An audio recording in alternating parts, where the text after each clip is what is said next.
الصبح ينزل يمشي في المجاري علشان يروح شغله. طيب يعني اتضحت يعني انا بتصور ان بدون ده كل ما يقال لن يؤدي إلا إلى التوريث واستمرار الواقع واكترار الكلام إلى الأبد. طيب الدكتور كمال، بالنسبة للمادة 179 قانون مكافحة الإرهاب، الآن هناك يعني كوادر من الإخوان تحاكم محاكمة عسكرية. سمعنا السيد صفوت الشريف الأمين العام للحزب الوطني يؤكد أنه ستكون هناك ضمانات لعدم تطبيق هذا القانون إلا على المتهمين فعلا في قضايا إرهابية. فلماذا تعارضون هذا القانون رغم أن فعلا مصر زي أي دولة في العالم، هنا في بريطانيا أي شخص يعتقل 28 يوم بدون تهمة وبدون محاكمة إذا كان عليه شبهة إرهابية؟ لماذا تعارضون مثل هذا القانون في مصر؟ يا سيدي العزيز، أولا ما هو الإرهاب؟ هل الإرهاب يأتي من جانب الإسلاميين؟ هل الإرهاب يأتي من جانب المواطن؟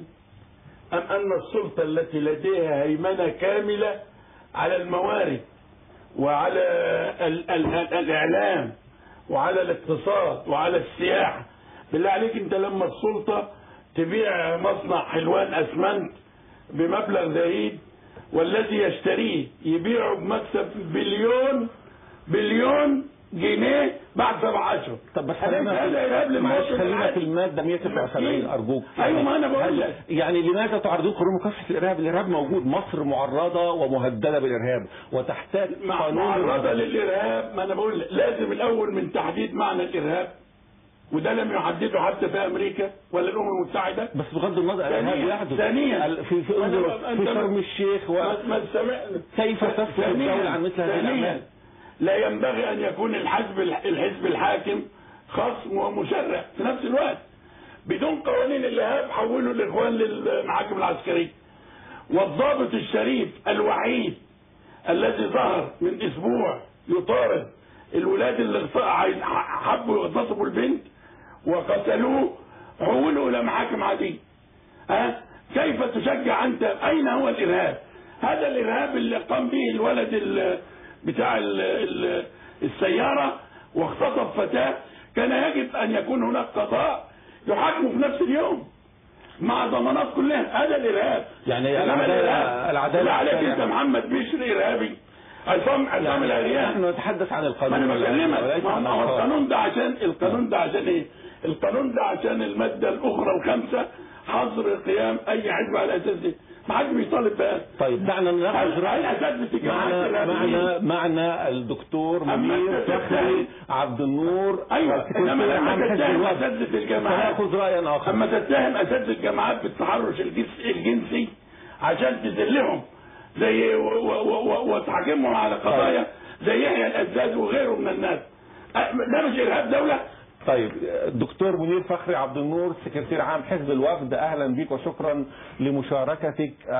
حزب الوفد وصف المادة 179 التي نتحدث عنها وقانون مكافحة الإرهاب بأنه فضيحة دولية، لماذا وصفتموه بهذا الوصف؟ لا، احنا ما قلناش الدكتور محمود أباظة وصفه. قلنا انه هذا النص يهدر كافة الحقوق العامة والحريات العامة المنصوص عليها في الدستور، وأنه يتنافى ويتعارض مع الالتزامات الدولية التي وقعت عليها مصر، وبالتحديد العهد الدولي للحقوق المدنية والسياسية. وأعتقد أنه منظمات حقوق الإنسان الدولية ستتهم مصر بانتهاك الالتزامات التي وقعتها.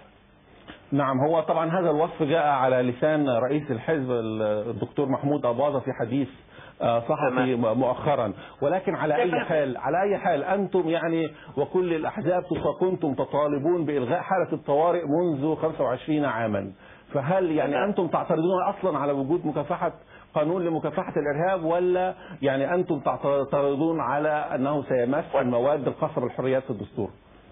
شوف، اولا بالنسبه لقانون الارهاب، هناك قانون ارهاب هو قانون رقم 88 سنه 92 عرف الجريمه الارهابيه وعقوباتها وما الى ذلك، وما احناش بحاجه الى قانون جديد. ثانيا، قانون العقوبات المصري فيه من من الجرائم والعقوبات ما يكفي لمواجهة أي خطر يتهدد المجتمع. سادسا الحريات العامة والضمانات الواردة في الدستور المصري اللي هو 41 في مواد 41 44 45 لا يجب انتهاكها تحت أي حال من الأحوال.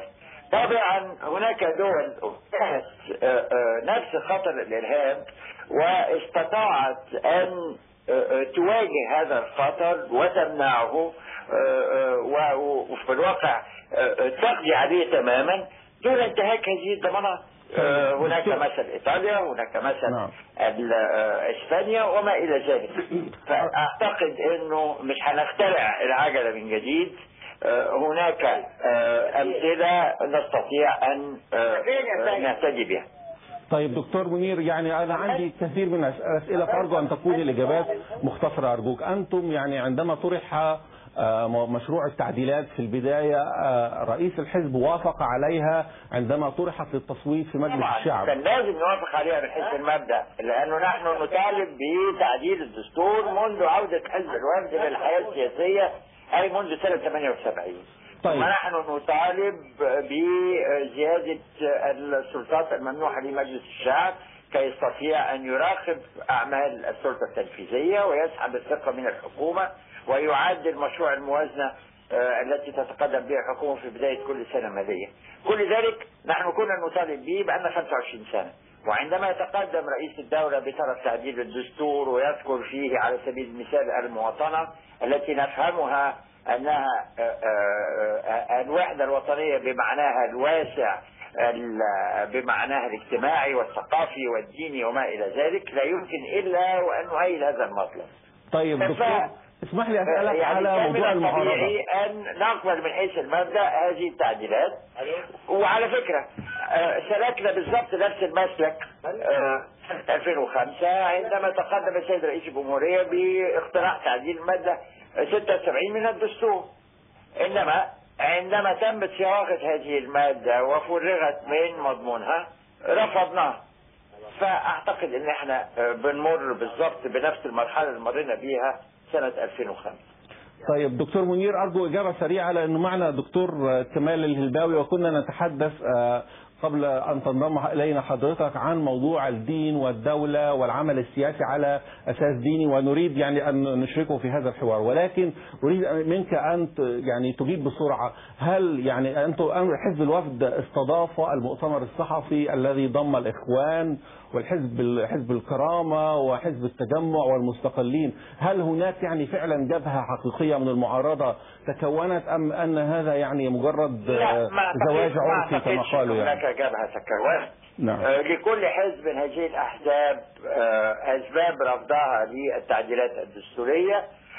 نحن كنا واضحين جدا في موقفنا. نحن نرفض المادة 88 التي ألغت الإشراف القضائي. نحن نرفض المادة 179 للأسباب التي ذكرتها. نحن لنا اعتراضات وتحفظات على المادة 127 اللي هي بتتكلم عن سحب الثقة. لنا تحفظات على منح السيد رئيس الجمهورية سلطة حل مجلس الشعب وفي نفس الوقت سلطة إقالة الوزارة.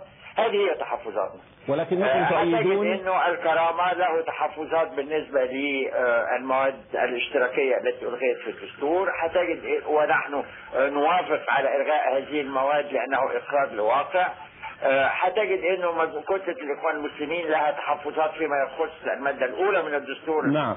وهذا ما نريد أن نتحدث عنه. ولها تحفظات فيما يخص المادة 5 لإلغاء لمنع قيام أحزاب لأسباب دينية. نعم. على أساس ديني. هذا هو موقفهم. نحن طيب. نوافق على تعديل المادة الأولى وتعديل المادة 5 لأننا طيب. نحمل تراث الوفد الذي منذ سنة 1920 أو 1919. طيب أرجو أن تبقى معنا دكتور.